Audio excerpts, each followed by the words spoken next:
I am Eleni, and this is the Mamamoo podcast, an online space jam-packed with discussions and conversations on a variety of topics, from feminism to parenting and everything in between.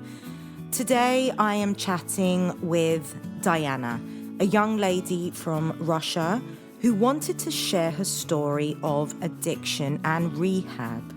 Growing up in an affluent neighbourhood, raised by what we would say good people, she never thought that she would come very close to losing everything, including her life.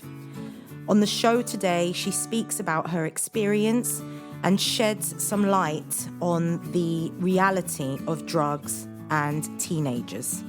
A must listen, if you ask me. Now, on with the show.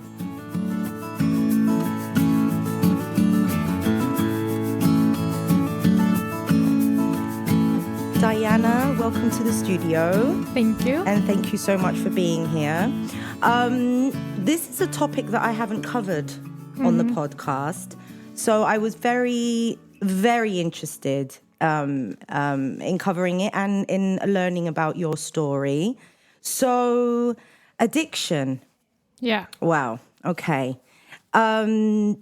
Can you tell us a little bit about your story and how you came to be where you are right now? Sure. So I think that the story starts way before the drugs come in, usually for most addicts. But for me, I would say the hardest part began at around the age of 15. Okay, so teenage years. Yeah, teenage years. That's when I tried substances for the first time. Mm-hmm.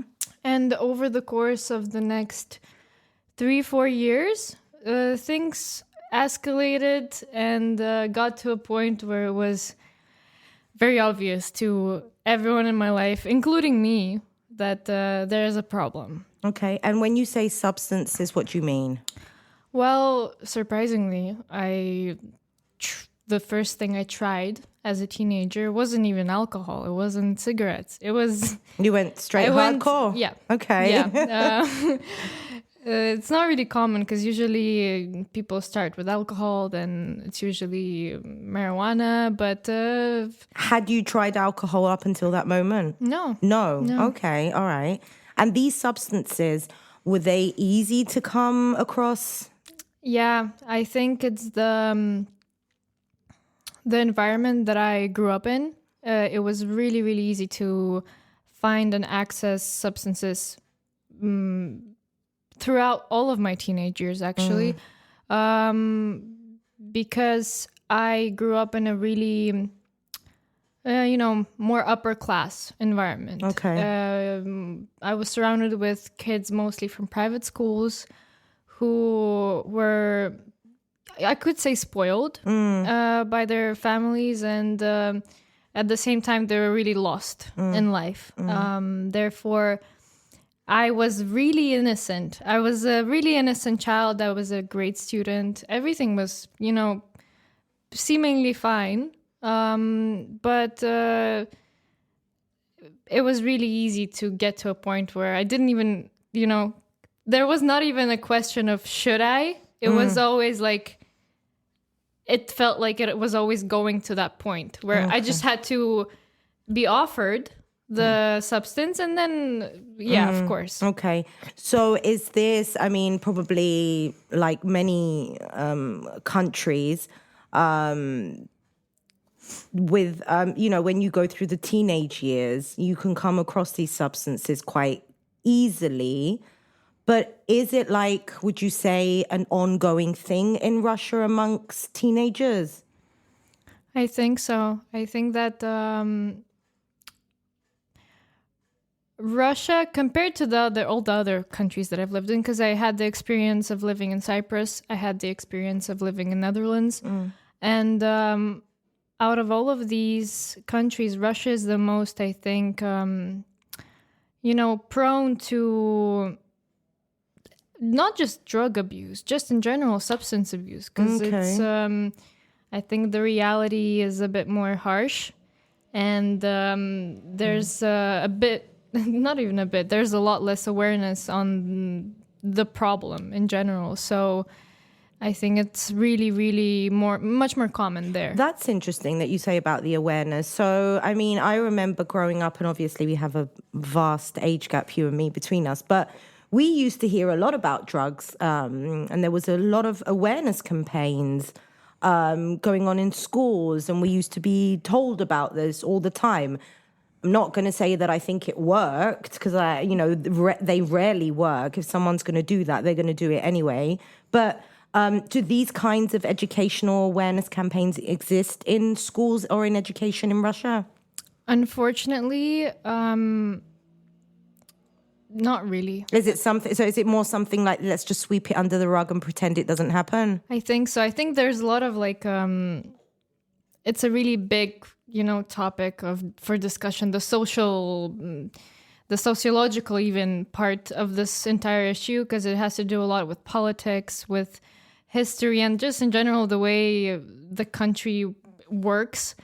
But I think we don't really have that, and even now, as I'm in recovery, and since I really spend a lot of time with recovering addicts and in the community, I can tell that most of the work that is aimed at spreading awareness and offering help, it's done by either communities like Narcotics Anonymous, Alcoholics Anonymous, or by simply past recovering addicts. And it's all done on a, kind of a charity basis. So nobody's doing that for work. We don't really have that. All right.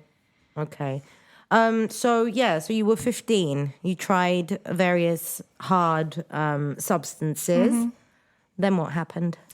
Then for the next few years, I wouldn't say that it got bad instantly. It was a long process, and there were many other issues coming into play, because around that age I also started struggling with self-harm, and the mental issues that I had, they started getting more and more intense with, I think, just puberty, and the substances also didn't help. So I think the next years of my life were kind of constant escaping. I was trying to escape somewhere to maybe feel a little bit better. Yeah. But at the same time, I didn't know how. And it was obvious. It was obvious that something was wrong. Yeah. And I started realizing that really early on. But when you are already in that kind of trap, that's it. I really believe that it's almost impossible to get out of substance abuse by yourself. So up until the age of 19, I was fluctuating between like really, really hardcore lifestyle where it's partying, clubs, reckless behavior, and intense drug abuse. Then it would get a little bit better, and then it would get worse again. Okay, what happened during those times when it would get a little bit better? I think I was also trying to move around the world to run away once again. And I think that obviously for me, for example, to come to Cyprus for a year, it was much more healthy here than I was back home. But then I would encounter something else that would be a stress factor, because you cannot run away from life, you know? Yeah. And life is going to happen anyways, wherever you go. And at some point it's going to break you anyways, because you're not strong enough. And Yeah. you can, I believe that you can go and live on an isolated island, and still something will lead you to a place where you cannot cope by yourself. Yeah, well, if there is some form of either misery or sadness or depression or anxiety living within you, and you haven't dealt with it and you haven't addressed it, then yeah, you could go to the most magical island in the world and it will not make things better. Yeah. Did you have physical reactions during the times when you would stop using? Or mentally? How did you feel? I think it was more mental at that stage, because I was really lucky that despite the choices that I was making, I had a really, really strong support system. And overall, I'm not the most, brave person. I'm scared of things. So I think I was more careful than I could have been. And even when I was doing things that I should not have been doing to myself, I was too scared to go to a certain extent. Okay. Things were not as bad, and I knew that I still had things to lose. So I was kind of, messing around. That's what it looked like, I think. Testing the limits. Yeah. Testing the waters to see how far you could go. Yeah. So I didn't get to a point where I would, need physical medical help back then. It was more like mental anguish and anxiety and panic attacks and things like that. But when you don't have the connection in your head that this is causing me this, it just felt like constant, something was always wrong. Yeah. I didn't really understand why it was wrong. I didn't know what the issue was. Yeah. Can I ask about your parents in all this? Of course. Did they pick up on something? Were there a lot of arguments? How did they deal with it? And did they know, first of all? I believe that they knew from the start, to be fair. And I think that in my case, my parents did the best they could, just like any parent would. I think in the topic of addiction, the hardest and the most complicated, but at the same time important part is the way the parents and the, just in general, the way people deal with the addiction of their loved ones. Okay. It is insanely hard. And well, I can imagine that it's insanely hard. Also, how do you know? I mean, as a parent, I'm thinking now that if I did know that my child was becoming addicted to a substance, I don't know how I would deal with that. And I consider myself quite aware of these things. So I can imagine that it was quite hard for them. Yeah, I think that, many people ask, like, how can I know that he's using? How can I tell that he's using? That is a question that I have for you. Yeah. I don't know if you want to answer it now or leave it for later. I'm pretty clear on this, that I think any parent can tell that something's wrong with their child. And usually the signs are so obvious. The problem is that people tend to make the choice that I don't want to believe this. And they just fully go in denial. Because that's what I saw happen to my family and to many, many other families. That I remember, like, I did not try to hide anything. Like, for me, it was... I genuinely did not put any effort into hiding the fact that I'm doing something. Yeah. So I would come home with really obvious, visual signs that I was not sober.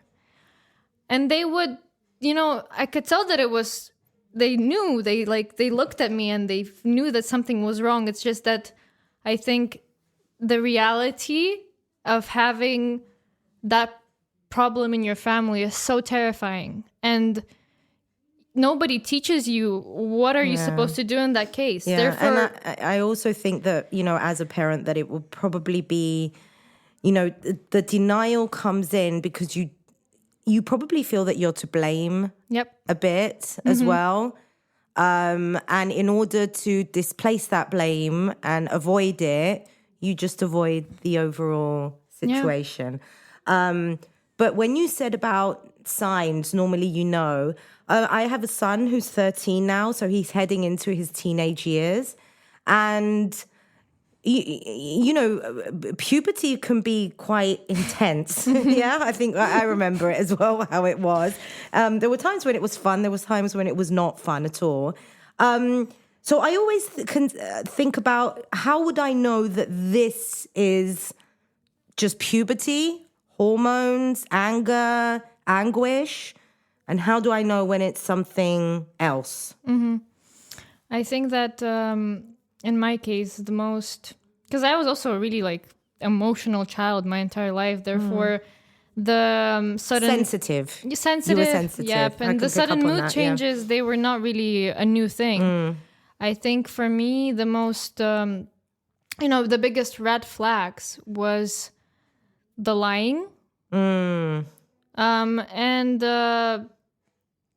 the physical things that were happening to my body. Because I started losing a lot of weight. I started, my eyes would be red all the time. You can easily tell by someone's face when there's just something, it's a bit off. Yeah. And grinding of teeth, I've heard that. It really depends on what substance we're talking about. For opioids, it's one thing. For stimulants, it's one thing. But I think, especially as mothers, I really do believe that they just feel it on some kind of instinct level, more than you can really pinpoint exactly what's going on. Yeah, it might be instinct, but it also might be the fact that we just know our kids so damn well. Yeah. I think that has a lot to do with it. Can I just sidestep for 1 minute? When you said now there are different substances and everything, has the range of substances and what kids and teenagers use, is it different nowadays than it was 10 years ago? Because obviously now we have vaping as well, which is considered an addiction and an endemic.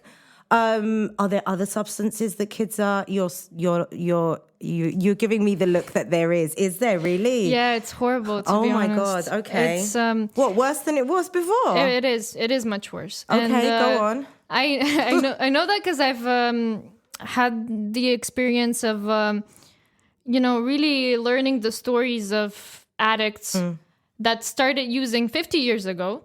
And I know stories of addicts that started using a year ago. Okay, all right. And you can really tell the way it changes. And it's only getting worse, to be honest. Because it used to be, epidemics as well, heroin and cocaine. And but those were drugs that were synthesized from natural resources. Okay. And therefore, it was much, much easier to understand what's going on with the person who's using. Okay. Because the doctors, they knew how it worked. They knew what's going to be happening, how you need to help, what do you need to do to get that out of their body, and what's going to be the effect on the brain as well. Okay. What we have right now is a lot of synthetically, chemically generated substances, most of which were created in labs somewhere far, far away. And for example, I know that I think for Europe and for the US, it's there's a fentanyl epidemic. Yeah.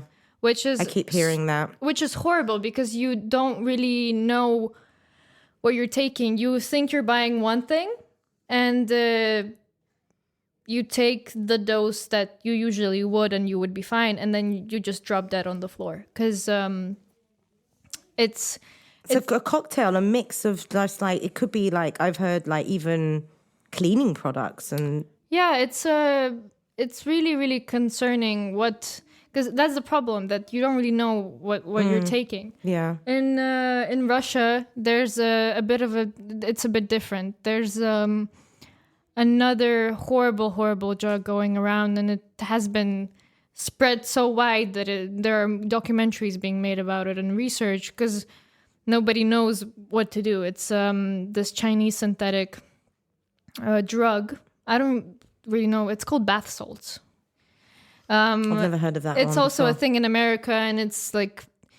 What, really, do you have a bath in it? No, you don't have a bath in it. I sound old, don't I? But it's horrible, and the worst part about it is that... so is it something that they take orally? Is it something they smoke? You can smoke it, you can snort it. Oh, okay.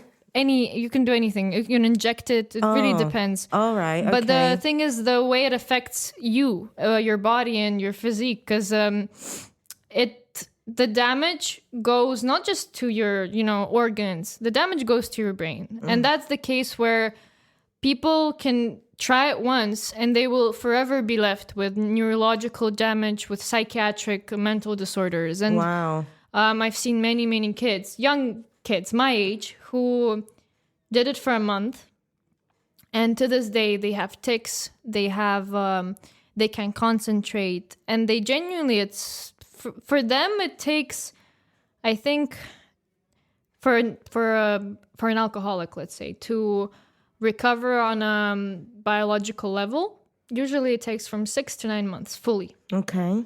For your body to fully renew, and for your brain to kind of cope fully. In the case of bath salts, it can take up to 2 years. Yeah, that's the difference, the range. And it's the problem is that it's really, really hard to find a way to help those people. Yeah. And when you're talking about kids as well, teenagers, we all know the peer pressure that goes on within groups, yeah? Peer pressure is, for me, it's what, really... is that an excuse? I wouldn't say that it's an excuse. I just think it's really important to really clarify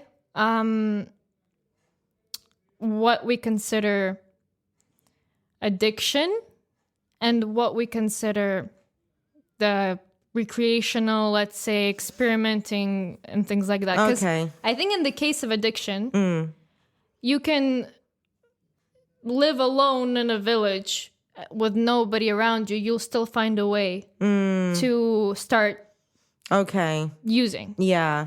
In the case, I've known many, many people, and I've been friends with so many people who, were in the same friend group as me, who were in the same school as me. And we were around people who were using drugs.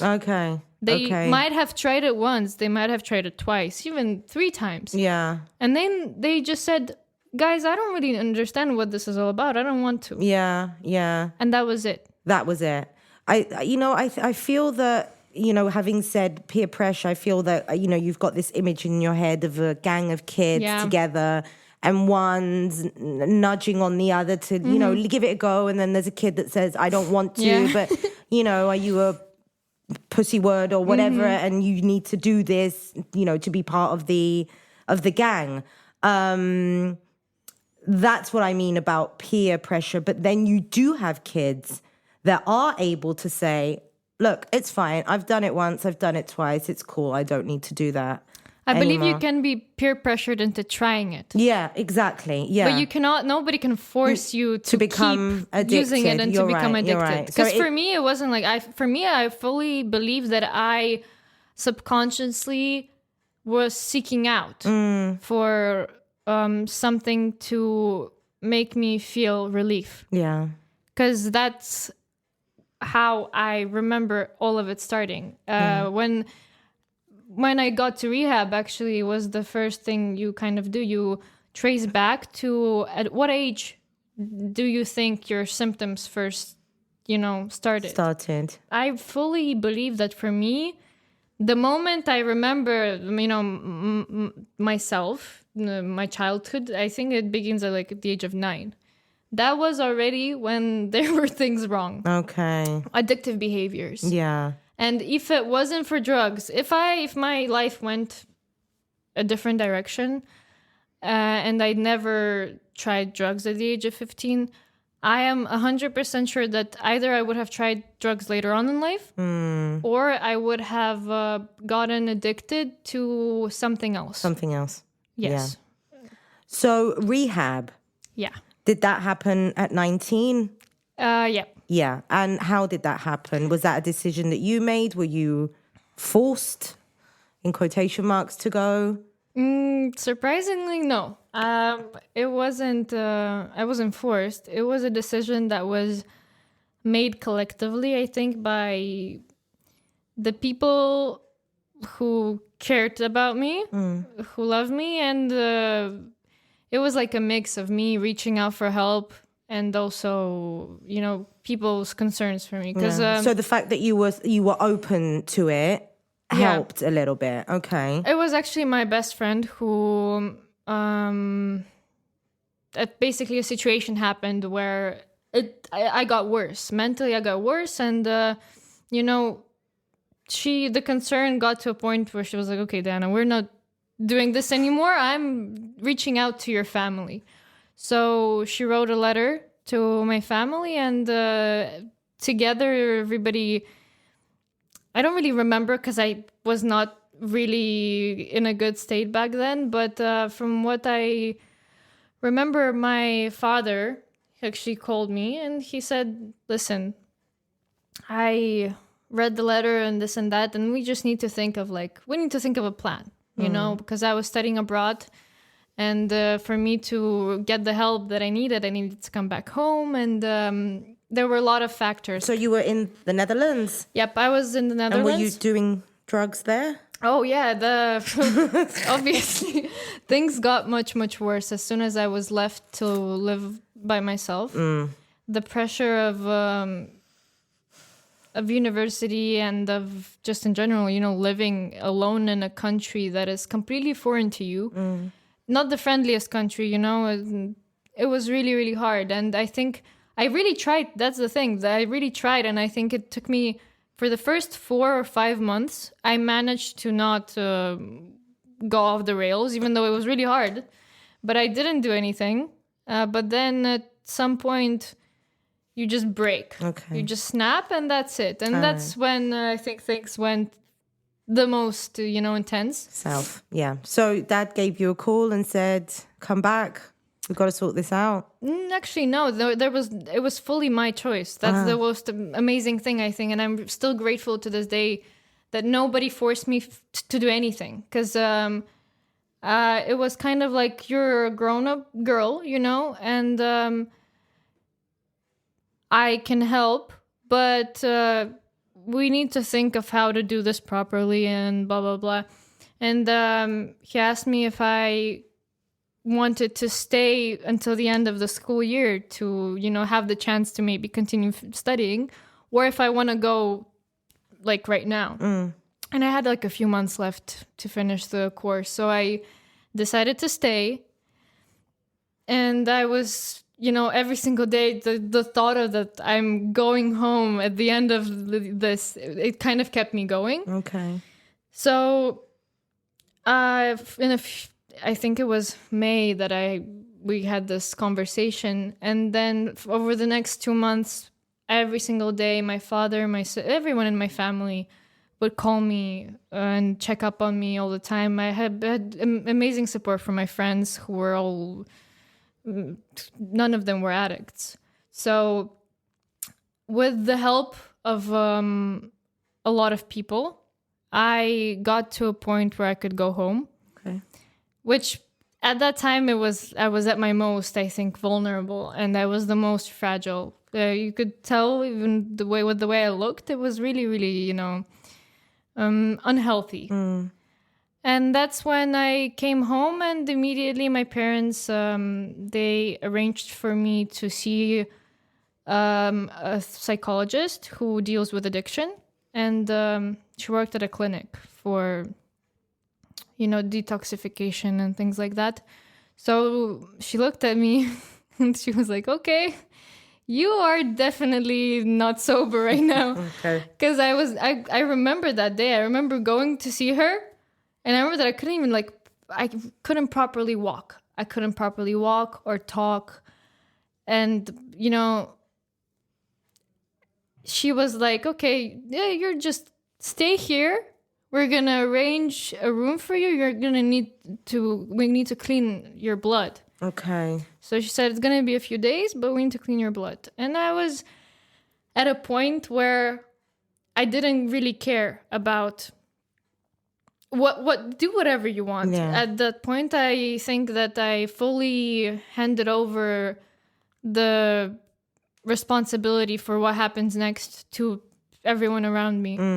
And so they put me in a room, gave me a drip, put me on the most intense detoxification mode, because there are a few different ones.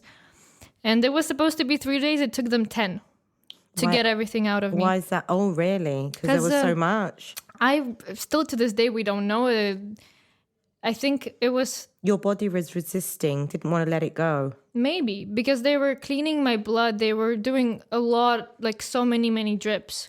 And I was on so much medication, but it wouldn't go. And they were really confused because they thought I brought something in with me and I was taking it. Because they were like, why is she not, why isn't she having withdrawal? I was supposed to start, feeling pain and the sickness, but I just wasn't.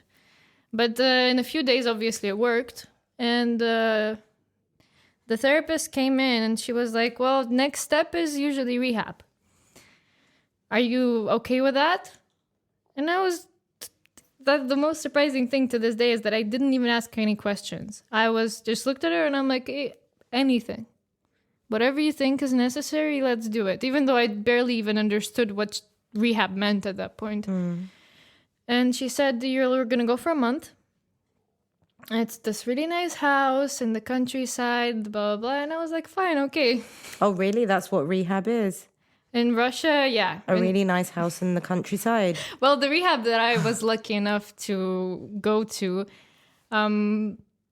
it is a really nice house in the countryside. But I know that it's not like that for many people. I know that I was very, very privileged to get the care that I got. And the reason why I'm still here today is 100%, I give it to those people who were there for me at that point in life. So what was rehab like then? Oh, How long were you there? What did you do? Is it like in the movies? Do you do like activities and things? Yeah, kind of. It is. Okay, I wouldn't say that it's close to the movies. I was there for... I was there as a patient for around a year.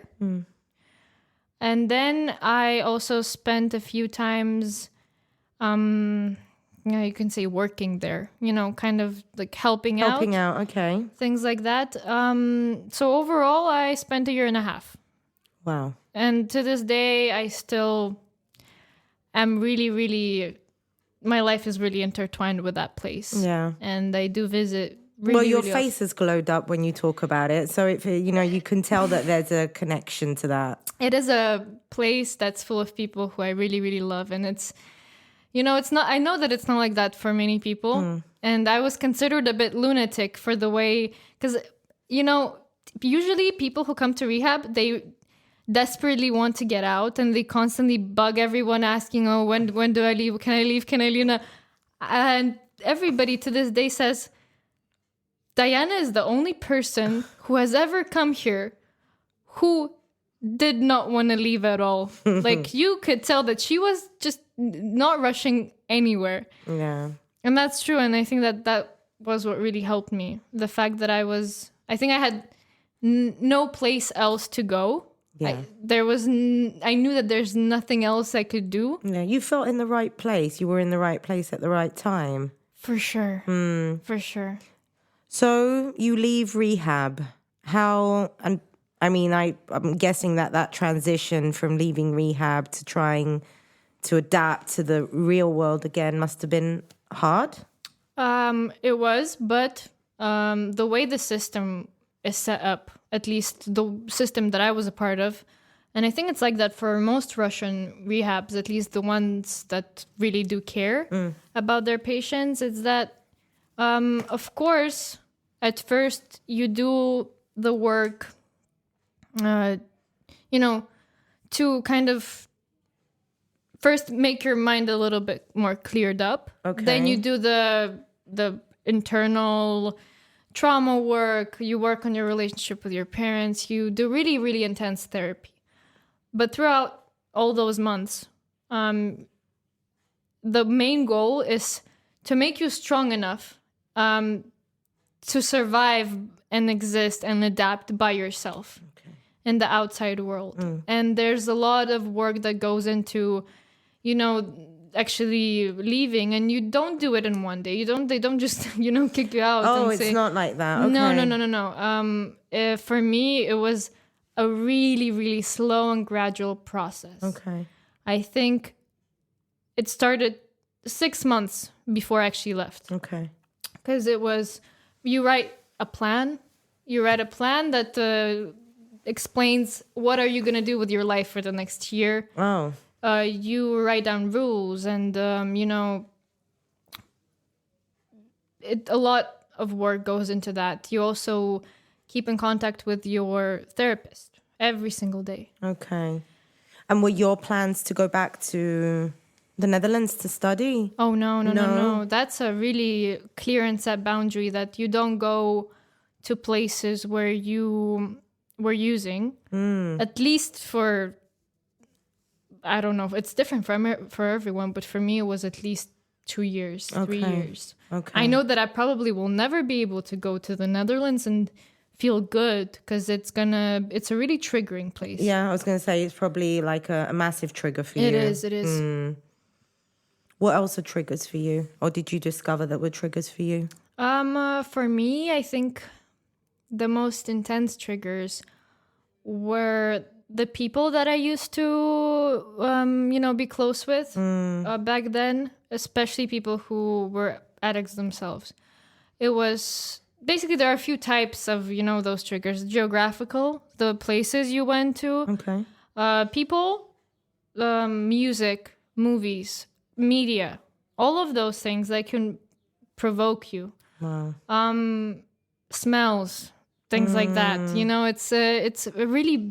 It's a lot of things, but I think it's really individual for everyone. Some people, they hear a song that they used to listen to during active addiction, and you can see that their face goes green, and their eyes go wide.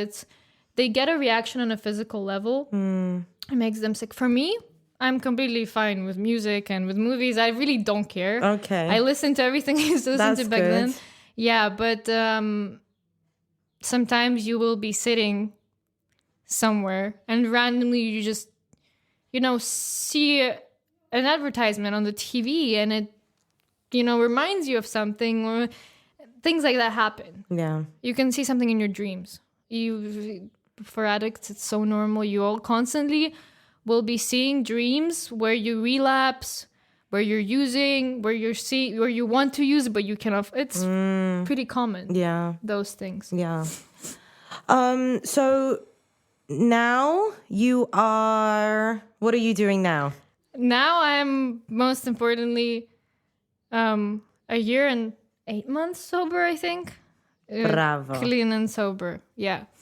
But I have begun my big girl life now. Which looks like it looks like work. It looks like having like work and responsibilities. Yeah, it looks like a proper job for the first time in your life, which is, it's really unusual.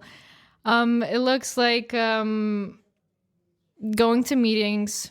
It looks like therapy. It looks like, building a connection with your family, building relationships around you that are healthy.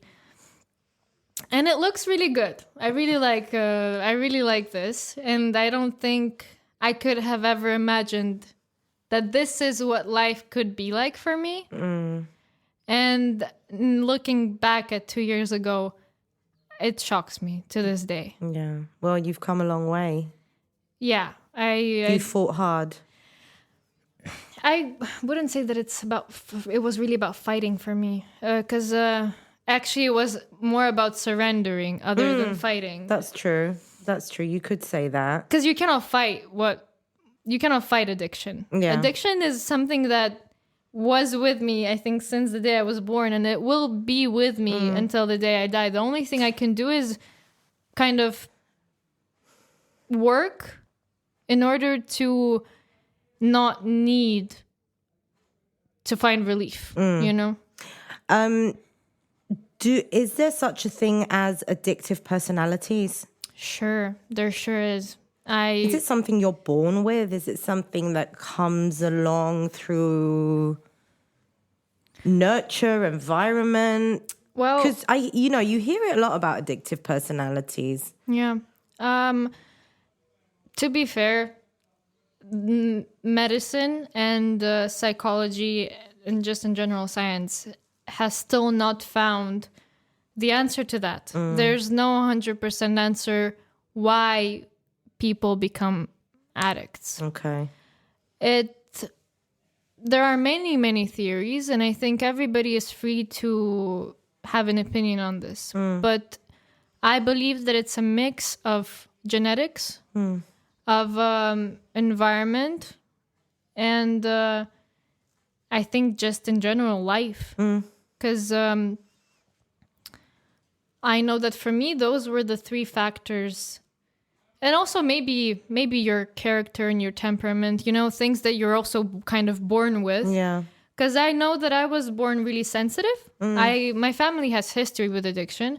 And also I was born into an environment where drugs were available freely. So I think it was a mix. But, it really depends on how you're, like, what narrative are we looking at? Yeah. If we're going into, like, spirituality, there's also a big part of that's affecting, your chances to be an addict. Because it is really obvious that addiction is the kind of illness that affects all four spheres of your life: biological, social, psychological, and spiritual. Okay. It causes deterioration in all of them. All right. So you cannot really just find one thing, one factor that makes you an addict. Yeah, it does sound like it's multifaceted and not just one.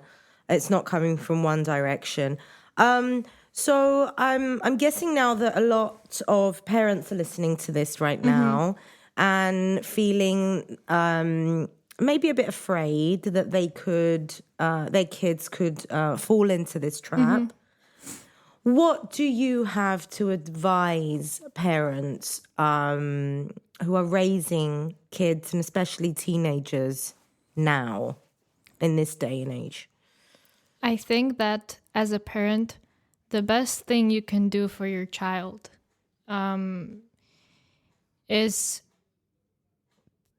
first of all, do the work that you can do with yourself. Because I've seen it for such a long time, and I know that it was like that for my family as well. You cannot control the way your child is gonna, cope with hardships in their life. The only thing you can really do is be a good, positive presence. Be somebody that they could come to, and somebody that they will trust. Because I know that if I did not trust my family enough to come to them and ask for help, and despite the fact that I never had an easy relationship with it was always a really, really complicated part of my life. I knew that if I come to them with this problem, I'm not going to receive any judgment. Okay. The only thing I was going to receive was help. Yeah. And, but I think that there is a big problem of codependence within, family relationships that usually has something to do with addiction. Because usually, from what I've seen, if there is, that issue of codependence between the parents, between the child and the parent, usually substances do come into play. Okay. So I think if your child is still doing great mentally, the preventative measures would be, to kind of do everything you can to keep your psychological health, your mental well-being up to a standard. Because then you know that even if something does happen to your child, if he faces bullying or anxiety, you are going to be strong enough to actually provide help. Because if you are broken, you are not going to help your child. Yeah. You probably are going to make it worse. Because I know that how hard it is to deal with things like that. Therefore, you really do need to be, really stable in your own... Emotionally healthy. Yeah. Because I've seen many situations where the parents did not make it any easier for the child to recover. Because they think that they can save and they can, do something about it. But when your child's an addict, you cannot save him. Yeah, there's not a lot you can do. The first person you need to actually help is yourself. Because if you are broken, if you're, not sleeping and crying every single night, how do you expect yourself to be there for your child when he actually needs you? Yeah. Well, you're not saying anything that we haven't heard before. There's, in a lot of circumstances and situations, you do realize that your mental strength will come into test, especially when it's got to do with your kids. And that's where the challenge is, that you're able to maintain that strength, that clarity. Yeah. To be able to guide your child during this difficult time. Yeah, I do believe that for my family, the most important decision that was made is to trust the professionals.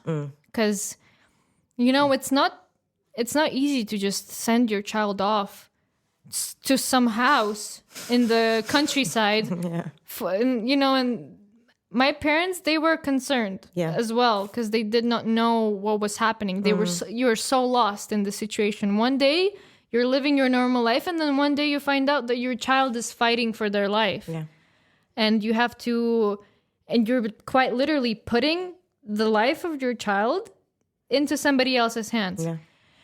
And for me, I think it was really, really important that my parents at some point, they stopped trying to control it, and they saw that what was happening was good. Because I think actually it was supposed to be a month. It was supposed to be a month. It ended up being much, much longer, but it was because, they looked at the progress I was making, and they saw that you could look at me and my eyes were clear, and, I was kind of coming back to who I was. Back to life. And so they really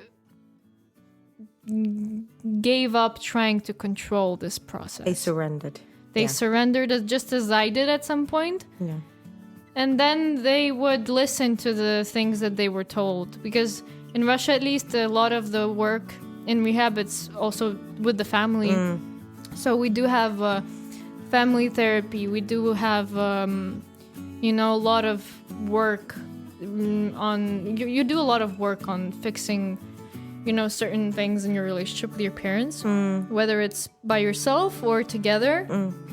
So they were listening to what they were told to do, which kind of right now I look back at how things were years ago, and now I look at the way my family is, and I still cannot believe it sometimes. Because I think, the most wonderful and, amazing thing is that you're the one who got sober, but it looks like everybody else has grown 10 years and changed and matured. It's as if this it's like a little flower that blooms, and then there are like 10 more other flowers around it, because everybody's smiling, everybody's happier, people are laughing, and it's, to this day I still sometimes walk into my own house and I'm like, why is everybody so happy, guys? What is this? What are we celebrating? Wow, that is lovely, and it's a very positive note to leave this on. Thank you so much for sharing your story. Thank you. I could honestly listen to you for another hour, no problem. And well done. Thank you so much. Well much. done to you and to the people around you who have helped you. Thank you. Thank you.